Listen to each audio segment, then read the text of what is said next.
Ladies and gentlemen, welcome to our weekend FA Cup post-match review. We saw all big sides in the Premier League, of course, move on to the next round all away from home. The likes of Liverpool against Wolves, Chelsea against Wrexham, Arsenal against Mansfield, and Manchester City, of course, against Newcastle. All the teams in the Big Six did well to progress to the next round, notwithstanding the fact that these aforementioned teams all have Champions League games to play in the midweek yet again. It has been a crazy run of fixtures for these players.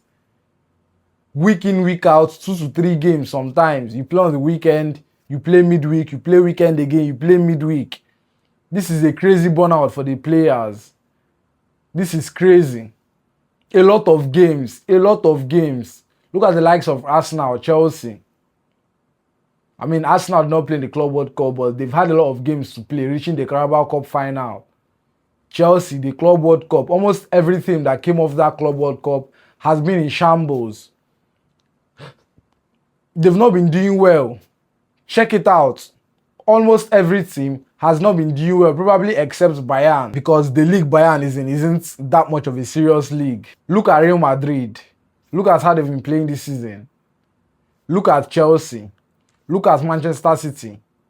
I mean, mostly the teams that did not go have been doing well. Look at Arsenal. Look at Manchester United now. Look at Barcelona. They are all doing well in their leagues this season. Look at PSG. PSG was in red hot form last season. After the Club World Cup, nothing to write home about. Yes, it is a very interesting competition where you get to meet different teams from all around the world, and I'm even more than glad that my team was able to win the first edition of it, but we have to tell ourselves the truth about that competition. It's done more harm than good for these players. You know, we fans, we love to watch football. I wish sometimes when my team is playing well, I wish they can play every single day. But we have to put these players into consideration. These are human beings, not robots, not machines. They can't be working relentlessly, game in, game out, week in, week out, sometimes 2 to 3 times a week. It is crazy. But luckily, this is a competition that is supposed to be played every 4 years. I just hope FIFA does not reduce that duration to 2 years like they are planning to. Every 4 years is okay. Hopefully, these players get to recover from it, because a long list of injuries on these teams that went to that competition, and then their performance has been very poor, very bad. If it's just a team or two, okay, fine. But a lot of those teams have not been doing well. And it's most likely because of that competition. But let's get right into it. The FA Cup match weekend post-match review. First game we'll be talking about is Mansfield Town versus Arsenal FC. Honestly, kudos to Madueke. He was very good in this game. I'm not surprised, and I'm also, in as much as I'm not surprised, it was a very good display from him. Yes, this is a third-tier team that is even struggling relegation in that League One that they are in. But he had a very good display. He was just very calm, very composed with the ball. He dictated that play in the front line for them. We saw the goal from him. He was just very good in that game, honestly speaking. The whole Arsenal team did well. I mean, I cannot really blame them for that goal or the defender that caused the error that led to the goal. The guy is just 16. 2010. So, wonderful display from the Reds. This win was very needed. When they were 1-1 down, when they were playing 1-1, I just knew that Arsenal would find a way to score at least 2 goals. But unfortunately, they scored just 1. But in competitions like this, you do not need so much goals. You just need that win, and they got it. So, of course, they are still on course for the quadruple this season. So, let's see who they are going to face next. Let's see how they reform their squad for the next game. They have a Champions League game coming up next week against Bayer Leverkusen, an away game. So, they were able to rest a lot of players for this game, and luckily, it did not hit them. It's worked out in their favor.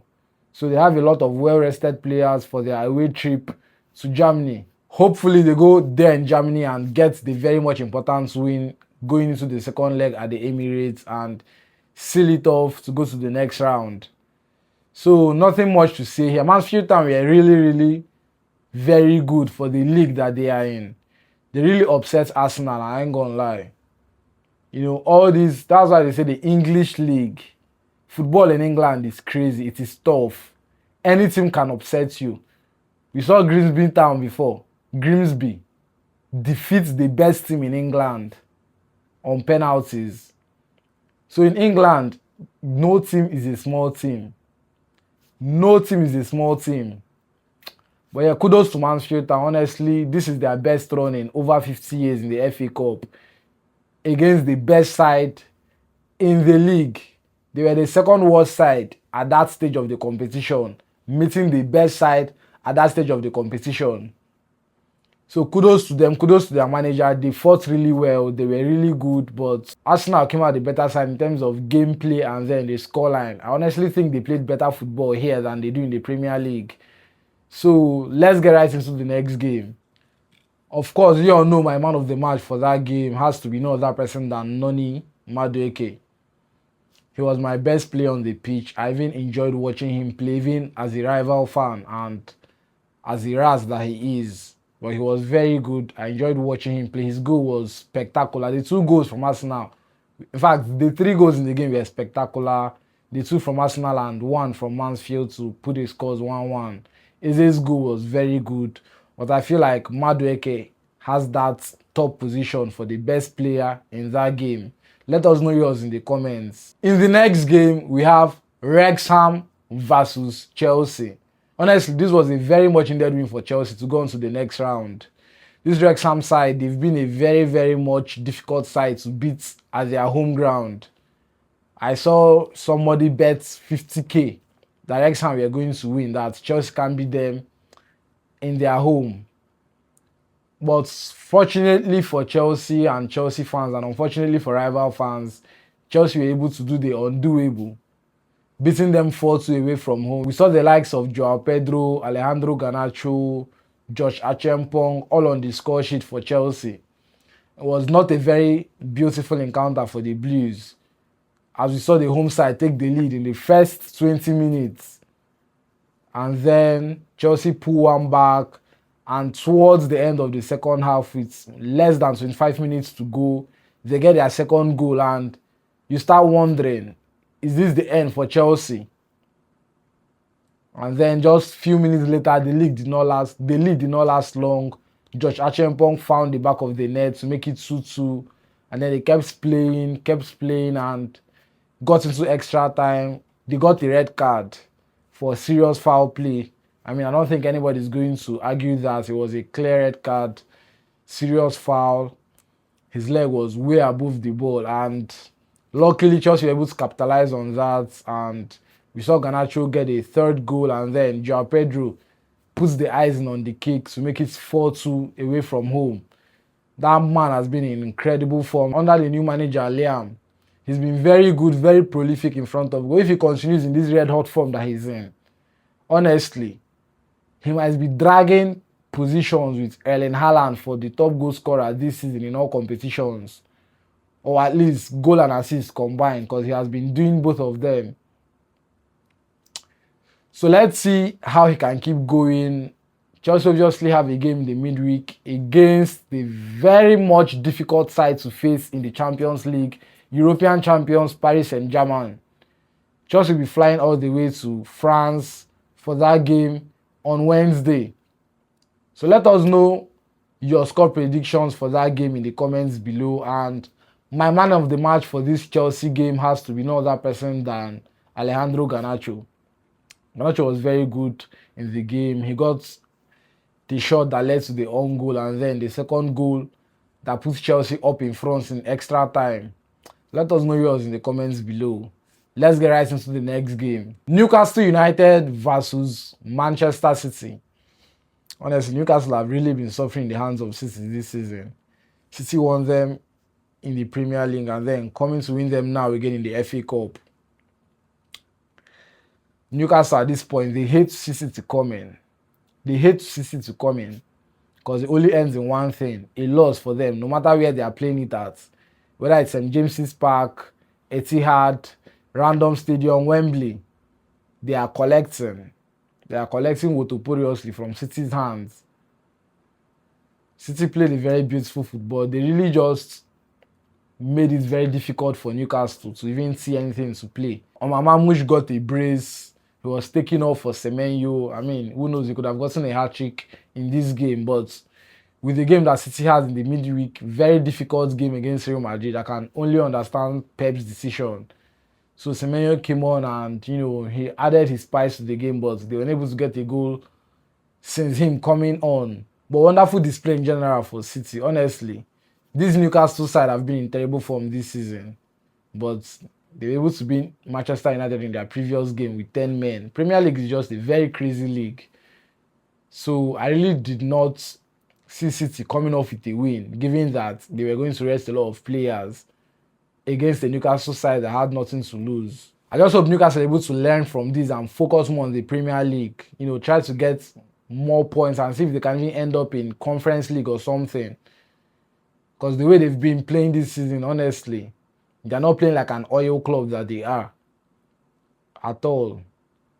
They also have a game in the Champions League against Barcelona, the best side in front of goal in Europe this season.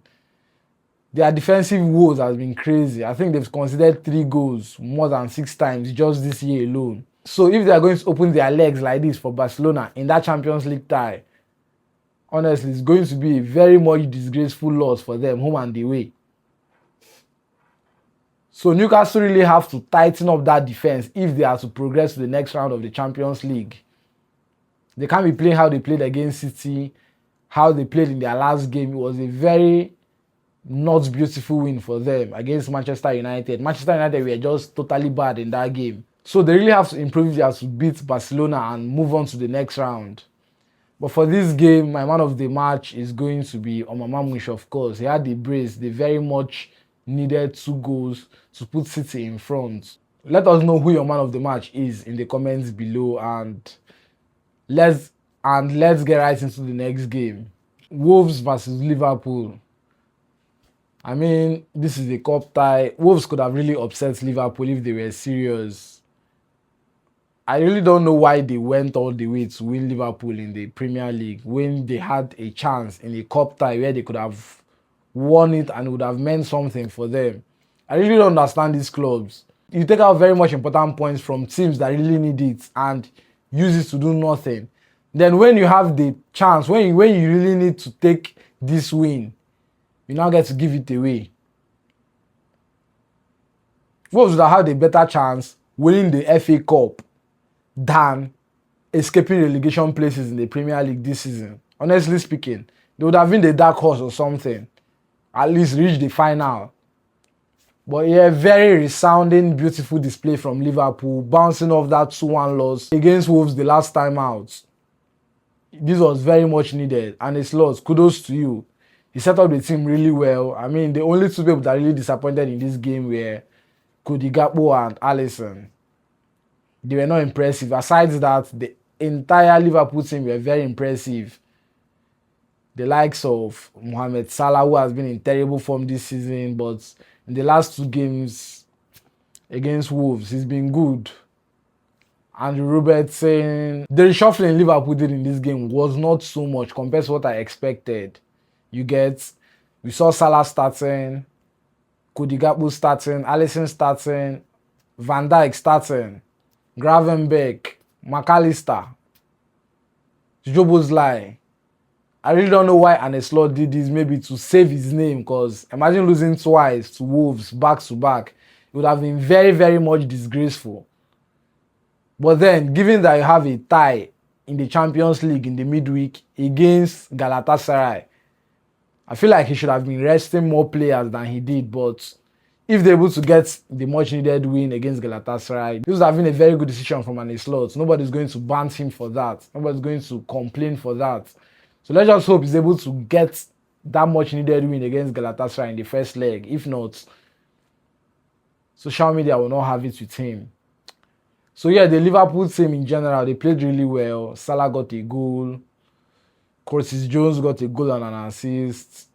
Andrew Robertson on the other hand, so very good. He's my man of the match for the game. It was really impressive, coming off with a goal and an assist. Wonderful goal outside the team strike. Very beautiful goal from him. Curtis Jones was another very beautiful player too, but given that Andy Robertson almost kept the clean sheet and then doing all that from the defense, you would not compare that to Curtis Jones, who just did that from a 10 position. But yeah, Curtis was really good with the ball. Like, the way he plays football, very beautiful. He's very calm with the ball at his feet. Robertson too, I mean, this was the Robertson we were watching 3, 4, 5 years ago. The Robertson and Trent era. So hopefully he's back and not finish like the likes of Luke Shaw them. And man of the match for this game, of course, you guys know, has to be no other person than Andrew Robertson. It was very good.